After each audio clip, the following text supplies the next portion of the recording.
부동산은 현재 우리나라의 특징상 부동산이 투자자산으로 인식되는 순간 부동산을 사면 살수록 경제가 돌아가지 않습니다. 그걸 사는 순간 돈이 그 집에 박혀버려요. 그리고 시장으로 나오지 않습니다. 잘 아시겠지만 우리나라의 현재 경제는 돈을 많이 모아서 성장하는 경제가 아닙니다. 우리나라 경제는 이제 성인기, 성숙기 경제에 들어가 있기 때문에 돈을 잘 써줘야 되거든요. 소비를 잘 해줘야지 경제가 돌아가고, 내가 쓴 사람이 저 사람의 소득이 되고, 저 사람이 또 소득이 또 써주고, 이렇게 돌아가면서 경제가 서로 성장하는 이런 구조가 현재 대한민국 경제의 체질이거든요. 처음에는 저는 제가 연금 전문가니까 연금이 더 좋다. 부동산은 사실 공실이 생길 수도 있는 것이고, 그 다음에 부동산 가격이 하락할 수도 있는 것이고, 여러 가지 또 관리의 문제도 발생하고 있고, 리모델링도 해줘야 되고, 이러다 보니까 마음 편하게 그냥 연금으로 받자 이런 얘기를 많이 들었어요. 실제로 그렇습니다. 사실 여러분 부동산 가지고 계시면 아시겠지만 관리하는 게 점점 힘들어집니다. 거기서 월세 받는 것도 쉬운 일은 아니죠, 사실. 근데 연금은 또박또박 평생 주지 않습니까? 그래서 연금이 훨씬 더 좋다고 말씀드리고 있습니다. 그런데 사실 더 중요한 건 저는 그런 것 같아요. 부동산과 연금은 서로가 대체제, 부동산 아니면 연금, 연금 아니면 부동산, 이건 아닌 것 같아요. 서로가 보완제인 것 같다. 여러분들이 지금 젊을 때 부동산 투자를 잘할 수 있는 이유, 주식 투자를 잘할 수 있는 가장 큰 이유는 뭐냐면 소득이 안정되어 있기 때문입니다. 부동산 투자를 하시려면 대출이 필요한데, 대출을 받으려면 소득이 증명이 된다는 사실이죠. 그리고 내가 한 달에 500만 원, 1000만 원씩 소득이 있기 때문에 대출 이자를 갚으면서 집을 살 수 있는 거 아니겠습니까? 똑같습니다. 노후가 돼도 똑같아요. 여러분들이 부동산 월세를 받으면서 행복할 수 있겠지만, 그걸 안정적으로 받으면서도 거기서 혹시 월세가 안 나와도 뭐가 문제가 생겨도 크게 여러분 인생이 흔들리지 않으려면 꾸준한 소득이 있어야 되는데, 젊을 때는 그것이 근로소득인 거고, 나이 들면 그것이 연금소득으로 바뀌는 것일 뿐입니다. 부동산과 연금을 비교하시는 분들에게 꼭 해드리는 말이 있어요. 연금은 밥, 부동산은 반찬. 밥과 반찬이 뭐죠? 서로 대체제입니까? 반찬만 먹고 밥만 먹고 그러지 않죠. 서로 보완제죠. 근데 사람들은 이거를 서로 대체제, 경쟁제라고 생각하는 겁니다. 여러분 점심 식사하러 가실 때 대부분 다 오늘 김치찌개 먹을까? 된장찌개 먹을까? 제육볶음 먹을까? 오징어 볶음 먹을까? 이 얘기하지 않습니까? 이게 전부 다 반찬 얘기입니다. 사람들은 만나서 얘기하면 전부 연금 얘기하는 사람 없어. 네 연금 얼마 나오니? 내 연금 얼마인데? 이런 얘기하는 사람 별로 없어. 나 무슨 얘기해? 야, 네 집값 얼마냐? 어디가 오른다니? 어디가 초품하냐? 중품하냐? 이런 얘기하고 있는 거예요, 사실. 왜냐면 그만큼 반찬은 화려하고 맛있고 다양하기 때문입니다. 할 얘기가 많아요. 그런데 여러분, 반찬만 드시면 어떻게 되죠? 3번, 4번 먹기 시작하면 짜서 못 먹어요. 반찬이 맛있는 이유가 뭡니까? 밥이 있기 때문이에요. 자, 그래서 노후가 되면 될수록 여러분의 소득이 사라지는 시기에 연금 소득이 같이 있다면 연금과 부동산이 같이 있는 것이 훨씬 더 건강하다. 연금이 있어야 부동산도 잘 되고요. 연금이 있어야 주식도 잘 돼요. 그런데 소득이 없는 상태에서 내가 있는 돈 까먹으면서 부동산 주식을 하고 있다? 그건 굉장히 위험한 것이고, 나이가 들면 들수록 더더욱 위험해진다는 사실. 우리 표영호TV 구독자 여러분들께서 부동산 관심 많으시겠지만 더더욱 부동산 투자를 잘하기 위해서 연금도 빠지지 말고 꼭 챙겨보셔라. 그건 사실이에요. 부동산 가격이 막 오르면서 사람들이 아무래도 재테크 당장 오르는 거에 관심이 있으니까 연금은 좀 뒷전이 되는 건 사실이죠. 저도 표영호TV 구독자인데, 이제 우리 표 대표님이 얘기하시는 거 보면서 사실 저는 100% 공감해요. 집값이 지금 비정상이야. 저도 집 가진 사람 입장에서 내 집이 저렇게 오를 이유가 없어, 사실. 그래서 이건 되게 안정화돼야 된다고 생각해요. 어쩔 수 없이 지금 사회가 부동산에 대한 투기 열풍이 불어나고 있고, 사실 이게 이제 어떻게 보면 정책의 실패, 정책이 그렇게 유도한 것일 수도 있죠. 그들이 그 정책을 그렇게 쓰고 싶어서 쓴 건 아니겠지만 부동산 투기 열풍을 잠재우려고 쓴 정책이 오히려 투기를 더 가중시키는 이런 일들이 벌어지고 있다는 겁니다. 정책이 잘못됐고 잘 됐고의 문제가 아니라, 그런 와중에서 이미 우리 사회에서는 부동산 자체를 거주의 수단이 아니라 투자 수단으로 인정해버린 거예요, 사실. 5천만 국민이 다 이렇게 알고 있어. 사실 제가 2019년, 20년도에 문재인 정부의 부동산 정책을 보면서 느낀 게 뭐였냐면, 제발 좀 가만히 있어라, 제발 좀. 그냥 사람들이 이제는 부동산은 그냥 거주하는 수단으로 잊어버리고 싶은데, 잊어버릴만 하면 대책을 마련해가지고 또, 야, 이게 뭐야, 또 요즘 오른데? 그러니까 전국이 다 그냥 오른 데가 돼버렸잖아. 엊그제 우리 표영TV에서 우리 표 대표님이 댓글 달아달라고 얘기하더라고요. 좋은 정책이 있으면. 제가 댓글 달고 싶었어요, 그냥 거기다가. 그래서 이제 부동산을 막 투기 재산으로 인식하면서 너도 나도 이거 하고 있으니까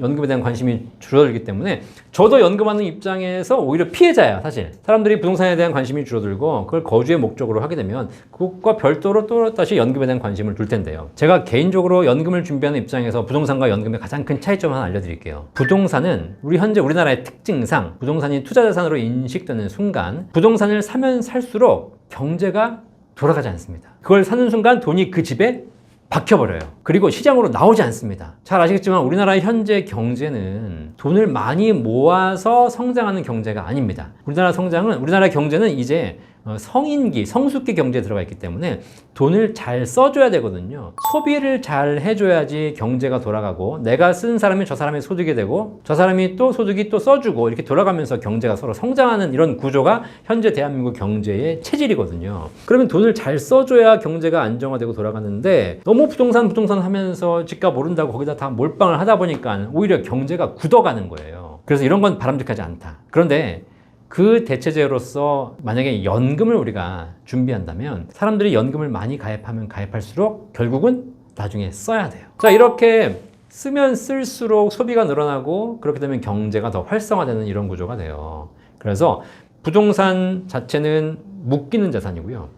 연금은 쓰는 자산입니다. 현재 과거에는 부동산을 통해서 자산을 형성하는 것이 국가적으로도 도움이 됐지만 지금 우리나라의 상황에서는 연금을 통해서 소비를 더 많이 해주시는 것, 소비형 자산이 늘어나는 것이 결국은 국가를 위해서 더 좋은 방법이다. 집값이 많이 오르면서 여러 가지 연금에 대한 관심이 덜 하시겠지만 저도 개인적으로 부동산이 꼭지점까지 왔다는 생각이 들고 있고, 그리고 무슨 뭐 강남이라든가 우리가 범접할 수 없는 뭐 수십억짜리 아파트, 그죠? 이런 걸 보면서 올라간다 떨어진다 이런 걸 내는 거는 평균의 오류인 것 같고, 우리가 살 수 있는 집은 그냥 안정적인 곳에 하나의 거처를 거주하시면서 평생 연금 소득을 준비하는 것이 제일 중요하다. 근데 우리 부모님 세대는 안타깝게도 쓸 일이 별로 없었어요. 평균 수명도 짧았고 소비도 활성화되지 못했고 또 어려운 사회에 사셨고 뭐 세계 여행을 다닐 수 있는 것도 아니었고 그냥 내가 살고 있는 동네에서 평생 자식 뒷바라지만 하다가 돌아가시는 게 일반적이었지만 지금은 그렇지 않지 않습니까? 내가 돈만 있으면 할 수 있는 게 많잖아요. 그러니까 평생 그렇게 사신 분들은 쓰지도 못하고 모으기만 하다가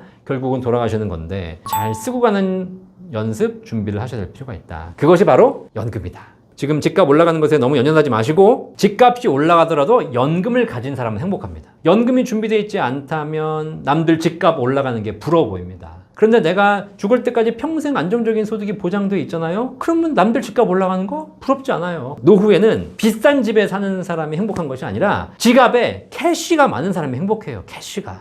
오늘 쓸 수 있는 현금이 있어야 돼. 이건 어디서 오는 거야? 집에서 오는 게 아니라 연금에서 오는 것이다. 결국은 그런데 내가 아직 준비된 건 없고 가지고 있는 건 집밖에 없고 그다음에 집은 관심이 있었으니까 있지 않습니까? 우리나라는 전체 자산의 70% 80%가 부동산이에요. 그죠?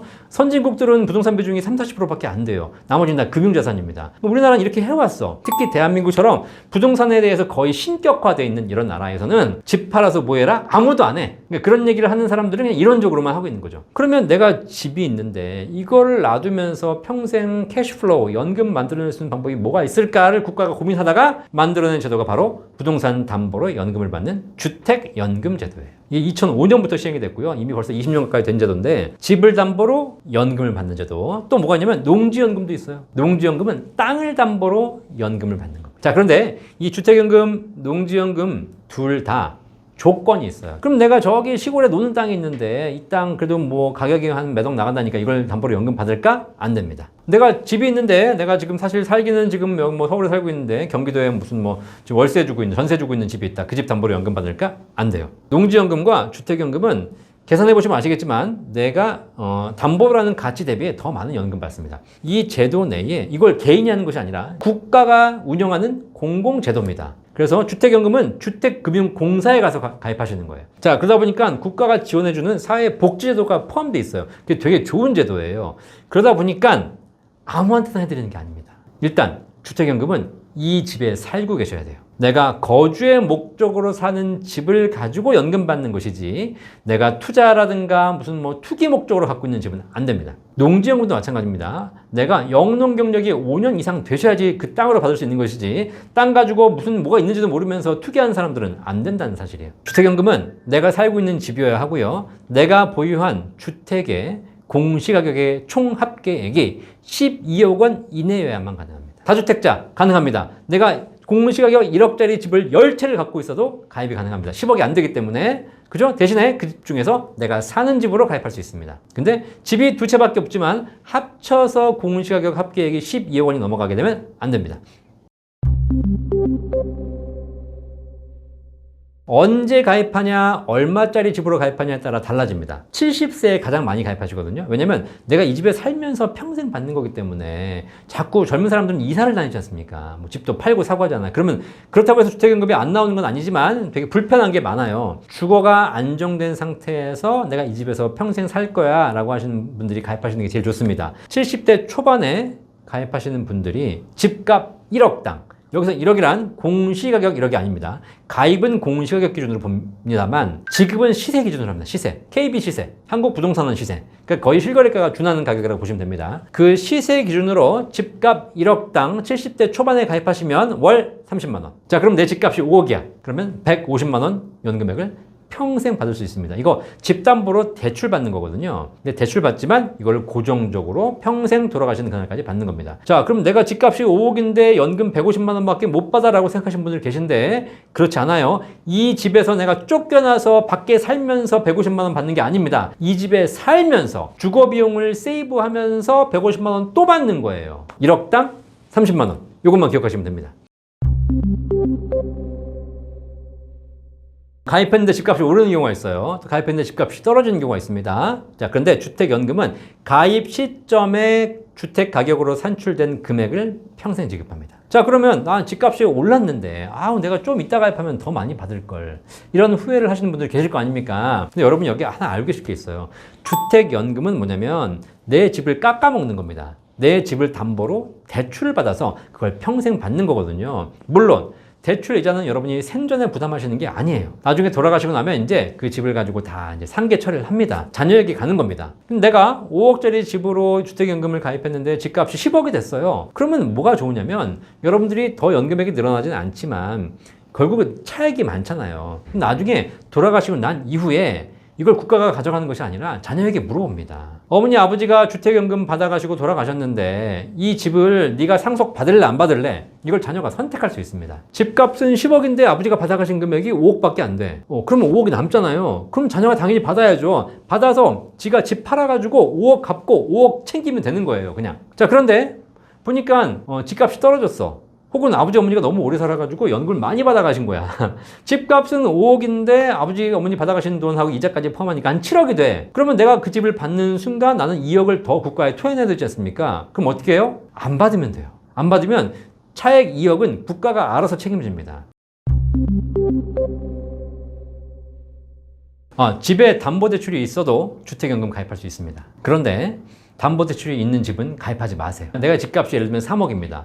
근데 담보대출이 3천만 원이 있어요. 그죠? 그럼 나는 집값의 10%가 대출이니까 연금을 내가 받을게. 예를 들면 100만 원 받는다? 그러면 10% 빠진 90만 원 받겠구나 라고 생각하시는데 그렇지 않습니다. 그 담보대출 3천만 원이 있는 채로는 가입이 안 되기 때문에 가입을 하실 때 국가가 그 3천만 원을 대신 갚아드리는 겁니다. 그리고 그 3천만 원을 갚아드리는 금액에 대한 이자를 연금액에서 깎아요. 그래서 실제로 제가 계산해 보니까 나이에 따라 약간 다르지만 3억짜리 집인데 대출이 1억 5천이 있다. 주택연금 가입할 수 있어요. 그런데 실제 연금액이 빵입니다. 연금액 받는 걸 전부 다 이자로 상환하는 거예요. 대출이 있는 집은 주택연금은 가입 가능하지만 가입해봐야 실제 효과가 많이 떨어진다. 차라리 집값이 너무 비싸다. 그러면 대출 상환해서 집을 팔고 대출 상환하고 그냥 조금 더 낮은 주택에 가격 있는 집에 들어가셔가지고 그 집으로 연금 받고 또 추가적인 현금이 있으면 이걸로 활용하시는 것이 훨씬 더 좋은 것 같아요. 주택연금 가입 시에 부정적인 이야기들이 굉장히 많습니다. 주택연금은 사업비가 낮은 상품이 아닙니다. 보증료 굉장히 높고요. 평생 청구합니다. 이자, 담보대출 이자보다는 조금 낮지만 월복리로 가산되기 때문에 시간이 지나면 엄청나게 이자가 높아갑니다. 이 모든 부정적인 거 전부 다 돌아가시고 나서 계산해요. 가입할 때 사업비 수수료를 내시는 게 아닙니다. 중간중간 계속 연금 받으면서 이자를 내시는 게 아닙니다. 그 모든 비용은 이 부모님 두 분 다 돌아가시고 나서 최종적으로 이제 상속이 개시됐을 때 그때 비용에서 차감하기 때문에 연금 받으시는 분은 고민할 포인트가 아니야. 자식이 고민해요, 자식이. 아버지가 받아가셨는데 너무 이자가 많은 상품을 가입하셨어. 그럼 자식이 고민할 내용이죠. 딱 그냥 금액 보시고 이 집 담보로 이연금 받는 것이 내가 꼭 필요한 금액이다? 그러면 가입하시면 돼요. 그거 말고 이것저것 따지시면 아무것도 안 된다. 이 방송 보시는 자녀분들, 주택연금 가입하는데 가장 큰 적이 자녀예요, 자녀. 주택금융공사 가면 다 그런 얘기 해요. 자식들이 제일 반대한다. 저 집은 내 집인데 엄마가 쓰고 간대. 이런 생각 때문에 가입을 말리는 경우가 있는데 그러다가 서로 불행해집니다. 깔끔하게 부모님 집은 다 쓰고 가셔라 라고 얘기하시고, 본인들은 부모님 용돈 드리지 말고 부모님은 여유 있으시니까 내 인생 내가 스스로 설계해서 서로 행복한 노후를 보내시는 것이 가장 좋은 방법이다. 연금 전문가 입장에서 특히 부동산 채널에 왔기 때문에 부동산 관심 있으신 분들은 반드시 주택연금 꼭 한번 고민해 보시고, 나이가 드신 분들, 이게 젊을 때는 가입이 안 되고요. 55세 이후가 돼야 되는 건데 55세도 가입할 필요는 없어요. 대부분 다 60대 중반 이후에 생각하시는 거니까 방송 보시는 분들은 꼭 한번 생각해 보셔가지고 행복한 노후 설계하시기를 바라겠습니다.